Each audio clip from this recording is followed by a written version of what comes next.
Bonjour à toutes et à tous. Aujourd'hui, notre vidéo portera sur la synthèse et l'analyse du complexe hexaaminonickel 2. Pour mener à bien notre expérience, nous aurons besoin d'une piscette d'eau distillée, d'un bol de glace, d'un petit Erlenmeyer de 100 ml, de sulfate de magnésium hexahydraté, de chlorure de nickel hexahydraté, du chlorure d'ammonium, de l'EDTA, d'une sonde et d'un thermomètre, d'un verre frité, de l'hydroxyde d'ammonium, d'un colorant, le NET, d'une pipette jaugée, d'éther, d'éthanol ainsi que d'ammoniac qui se trouve sous la hotte. Attention, certains produits peuvent être dangereux. Voici la toxicité de ces produits. Le chlorure de nickel hexahydraté est cancérigène, il peut nuire à certains organes et à la fertilité et provoquer aussi des anomalies génétiques. De plus, il est dangereux pour l'environnement, il faudra donc le manipuler avec des gants. Le DTA est corrosif, tout comme l'hydroxyde d'ammonium qui est aussi dangereux pour l'environnement. L'éther et l'éthanol sont inflammables. La première partie de ce TP est la synthèse du complexe. Il faut cependant passer par la théorie afin de comprendre les réactions qui se produisent. En effet, le chlorure de nickel hexahydraté va tout d'abord se transformer en ion hexaaquanickel et en chlorure. Une fois les quantités d'ions trouvées, on peut passer à la seconde équation. Le complexe ionisé va réagir avec l'ammoniac pour former l'ion hexaaminonickel et de l'eau.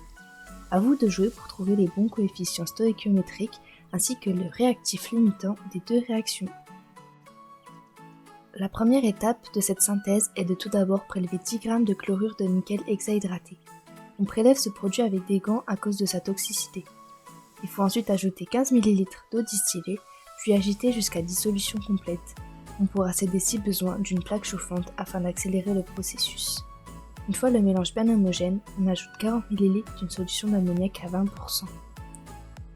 Il faut cependant faire attention car la température du mélange ne doit surtout pas dépasser les 40 degrés.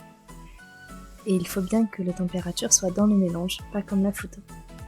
On observe ainsi un changement de couleur passant du vert au bleu puis au violet. On ajoute enfin 5 ml de chlorure d'ammonium sous agitation, puis on coupe l'agitation pendant 15 à 20 minutes pour laisser la réaction se faire dans le froid.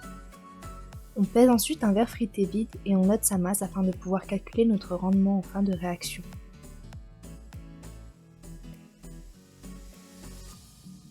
On filtre le produit obtenu sous hotte à l'aide du verre frité pesé, puis on rince un peu les Erlenmeyer avec de l'ammoniac. On place notre produit avec le verre frité dans l'étuve à 40 degrés jusqu'à la fin de ce TP. On pourra enfin le peser une fois sec et calculer notre rendement. Pendant le temps de séchage, on peut analyser le complexe obtenu grâce à d'anciennes synthèses réalisées. Pour plus d'informations sur cette partie, nous vous conseillons de regarder le TP1 qui nous sert d'annexe pour les dosages et les étalonnages. On étalonne donc le DTA par le sulfate de magnésium anhydre. On détermine le volume équivalent par la relation NEDTA est égal à N2 sulfate de magnésium. Pour cela, on prélève une masse calculée au préalable de sulfate de magnésium pour préparer la solution. On fait la même chose avec l'EDTA pour une concentration de 0,02 mol par litre.